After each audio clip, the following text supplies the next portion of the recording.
My name is Linda, 32 years old. I married my husband Robert 3 years ago. Robert's dad passed away early, and his mother raised him alone. After graduating from college, Robert found a job.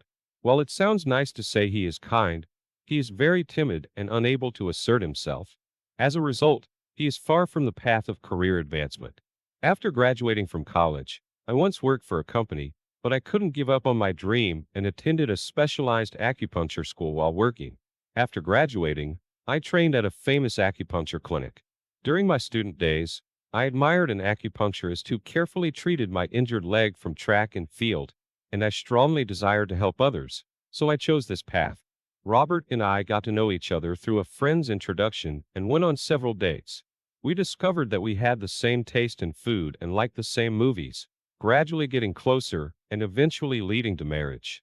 During our marriage, my mother-in-law repeatedly urged us to live together in her house, but I strongly opposed it due to the difficulty of commuting from the suburban location of the house, and somehow, we managed to start our newlywed life together. 1 year ago, I finally fulfilled my dream and opened my own acupuncture clinic. I was already busy, but I became even busier, leading to more and more moments of passing each other by. But we made rules such as having breakfast together and always replying to messages to maintain the bond of our marriage. One day, when I came home late at night, Robert, who usually would be asleep, was awake, and he had a solemn expression on his face as he said, "Well, there's something I need to talk to you about." "It's about Mom," he said. I was feeling exhausted, but listened to Robert's story. "Well, it turns out that Mom can no longer repay her debts and has to sell our family home," Robert revealed.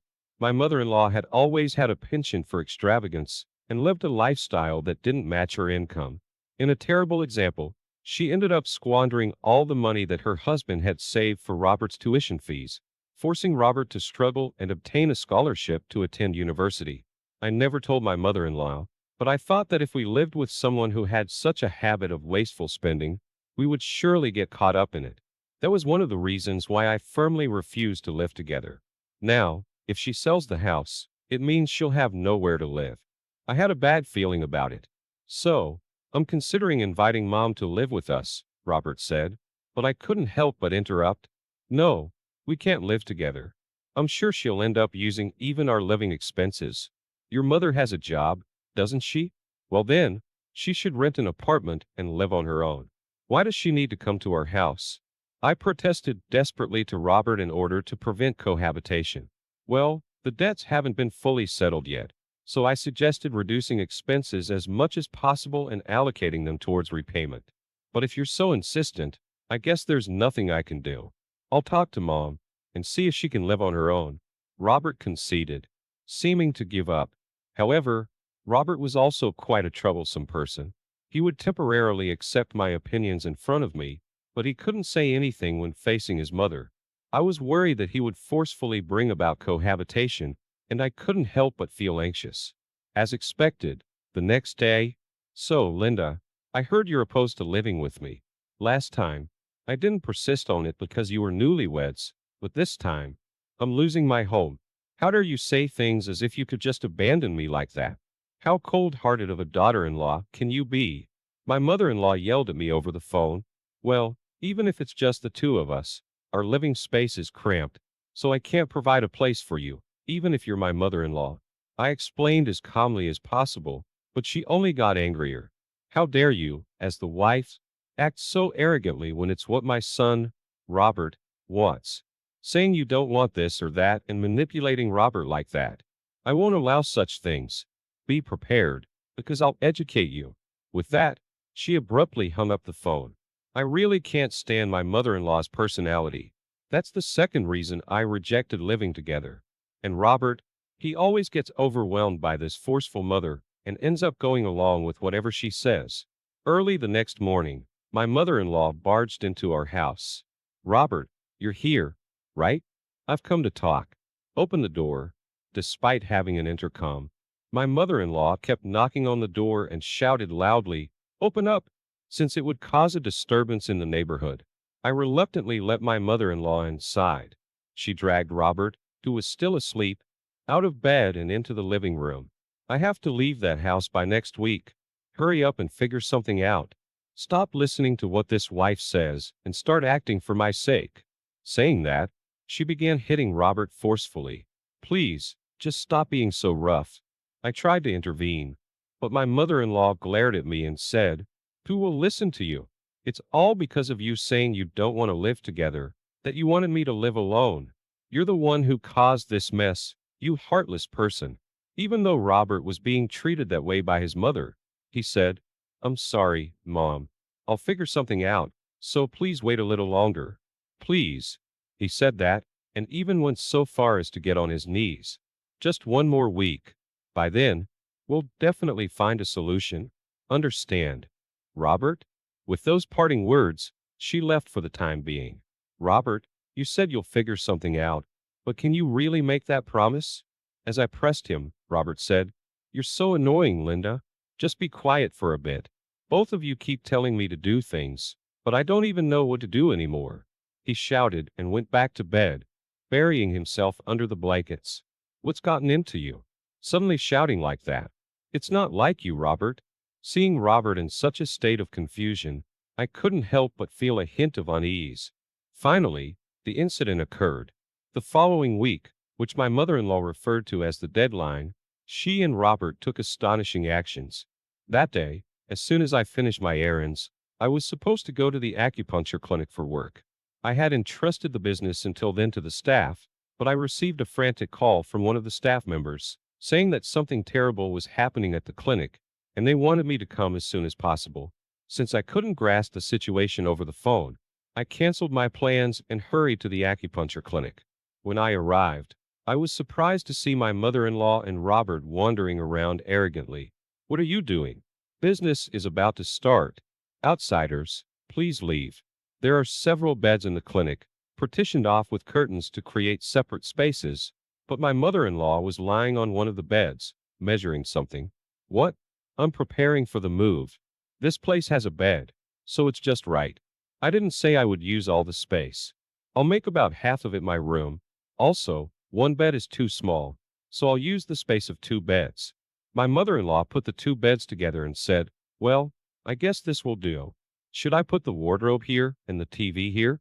Robert nodded in agreement with his mother's words. Robert, what is this? You can't possibly move in here. Please stop the bad jokes. I was quite confused by the unbelievable idea of living with my mother-in-law in this clinic of mine. If rumors spread that people are living in the clinic, it would be a complete disaster. Not only do we prioritize acupuncture and hygiene measures, we also make sure that patients can receive treatments with peace of mind. Thanks to these efforts, we have gained a high reputation and many patients. There is no way we can allow everything to be destroyed by the reckless actions of my mother-in-law and Robert. Stop it already and leave. Business is starting soon. We have many appointments. If you continue to stay here, I will report it to the police for obstructing business. I was desperate. My mother-in-law and Robert seemed a little taken aback upon hearing about the police. Well, today was just a visit, so we'll leave for now. But I don't have much time. I will definitely secure a place to live. She said that and left. I apologized to the staff for my mother-in-law's behavior and hurriedly cleaned up and organized the clinic. I could imagine my mother-in-law being unreasonable, but I was shocked that Robert would be involved in such a thing. That day, Robert didn't come back. I thought he couldn't face me, but I must make it clear that we should never repeat today's incident. I called Robert. Hello, Robert? Are you there? Even when I spoke, Robert only replied with a mumbled hello. Hey, remember today your mother saying that she'll be moving into the acupuncture clinic? Surely, she can't be serious. If she does something like that, the clinic will collapse in no time. It's a place where patients entrust their bodies. Even you understand that it relies on trust, right? If your mother tries anything strange again, Robert, you have to firmly put a stop to it. Got it? As I spoke sternly, Robert hung up without saying a word. From that reaction, I made a guess. Robert couldn't bear the pressure from his mother and decided to completely obey her. For Robert, it was mentally easier to follow his mother's orders. But if that's the case, there's a real possibility of her actually moving here. I was at a loss, wondering how I could protect my acupuncture clinic. Lost in desperate thoughts, morning arrived. The next day was the clinic's regular holiday, but I had a bad feeling, so I went to work. While organizing patient records and inspecting equipment, a large truck suddenly pulled up outside. What's going on? I'm not expecting any deliveries today, I muttered to myself, and then I suddenly realized, could it be that this truck is my mother-in-law's shipment? I hurriedly rushed outside and saw movers unloading furniture one after another, trying to bring them inside. When I asked the movers, they confirmed that the client was my mother-in-law, and the delivery address was this acupuncture clinic. I'm sorry, please wait. We can't accept anything here, I pleaded, but the movers were unaware of our situation. They were just following the instructions they were given. I managed to convince the movers to temporarily stop their work, and I made a phone call to someone. Meanwhile, the movers were at a loss and trying to contact my mother-in-law. As I overheard their conversation, it seemed like my mother-in-law and Robert were planning to arrive soon. About after 5 minutes, they appeared. EW, what kind of nerve do you have to interfere with someone's move? All I need here is my bed. Take everything else out, and immediately bring in my belongings. The moving company was a little confused, but time was limited. So, reluctantly, they started taking things out as my mother-in-law had requested. Don't do whatever you want. Stop it. Stop. As I stopped the movers, a black luxury car pulled up. A tall man in a black suit, with a Panama hat pulled low over his head, stepped out of the car slowly. He emitted an eerie aura that clearly indicated he wasn't an ordinary person. Approaching us, the man said in a commanding voice, "What is all this commotion here? It's bothering the neighbors." "Oh, well, if it isn't Dr. Director." "Hello? Are you in trouble?" The man nodded at me. "Yes, I've been invaded by someone who wants to take over my acupuncture clinic and live here. I'm in trouble." Upon hearing this, the man turned to my mother-in-law and spoke quietly. "It seems there's a deeper situation at play. If you don't mind, I can listen." My mother-in-law was taken aback by the man's appearance, but mustered the courage to speak. "I don't know who you are, but you're an outsider, right? Don't meddle in our family affairs. Move out of the way. I am her mother-in-law. It's my natural right to move into my daughter-in-law's place." At that moment, the man slowly removed his hat. Well, my apologies. I've heard the stories about you from my daughter. It's been a while, Robert," he said with a smirk. "Oh, Linda's dad?" Robert took a step back. This man was my dad. His appearance was so imposing that even a crying child would fall silent. Robert had always been afraid and avoided going to my parents' house. Since we hadn't had a wedding ceremony, there was only one occasion when both families gathered, and my dad and mother-in-law never met again after that. Even during that gathering, my mother-in-law and Robert were frightened by my dad, so they quickly left without much conversation. Perhaps my mother-in-law didn't remember my dad's face. "Oh, Linda's father? Oh, well, it's been a while, hasn't it?" Suddenly, my mother-in-law broke out in a cold sweat. "It's nothing, really. It's nothing you should worry about. I just thought I'd like to live at Linda's acupuncture clinic for a bit, so I brought some luggage with me. Don't worry, I'm not causing any trouble. Please get back in your car." While flattering to my dad, she tried to help the movers unload the luggage. "You want to live here? That is absolutely unacceptable." Dad stood before her, towering like a fierce guardian. "I happen to be the owner of this building. You see, I have a formal contract with my daughter to rent the first floor as an acupuncture clinic. Using it as a residence would be a violation of its intended purpose. If there is a violation, you will be immediately evicted. In other words, I will issue an eviction order for this acupuncture clinic. Linda, it's unfortunate, but I witnessed the violation with my own eyes. According to the contract, you must vacate the premises immediately." Dad sharply looked at me. Even as his daughter, I couldn't help but flinch under his piercing gaze. It had an undeniable power. "Understood. I have no excuses for the violation I committed. I will fold up the acupuncture clinic and evacuate immediately." Dad nodded vigorously and turned to my mother-in-law. "As you heard, just now my daughter agreed to terminate the lease with this tenant. So, if any of you unrelated individuals take a step inside, I will call the police for trespassing. Now, please come and retrieve your belongings. I will proceed with the procedure to terminate the contract with my daughter." Saying that, He took me into the acupuncture clinic and closed the shutters with a snap.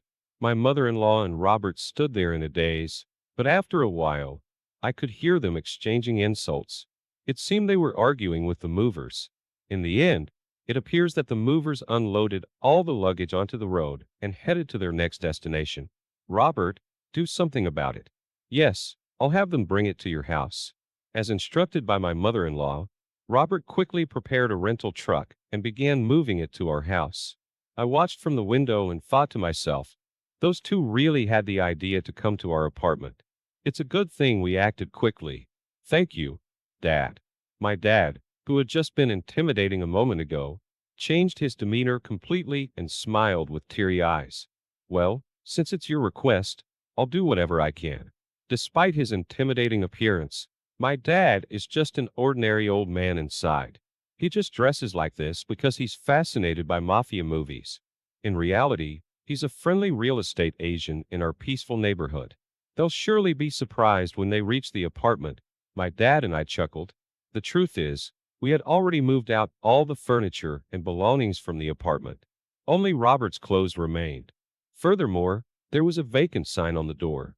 After about 10 minutes, my mother-in-law called me. What's going on? Where did all the furniture in the house go? And what does vacant mean? She screamed in a half-panicked state. I answered slowly, making sure she could understand. We terminated the lease for that apartment. I was the tenant, and I paid the rent. So, there shouldn't be any issues, right? Since my dad is the owner of that apartment, he plans to dispose of Robert's clothes and change the locks soon. If you don't leave immediately with your clothes, you'll run into him. It's in your best interest to disappear somewhere quickly. As soon as I mentioned my dad's name, my mother-in-law's voice started to tremble. What? That person is coming? What should I do? Where did you move? We'll go there too. I calmly replied. I will divorce Robert, and we won't live together anymore.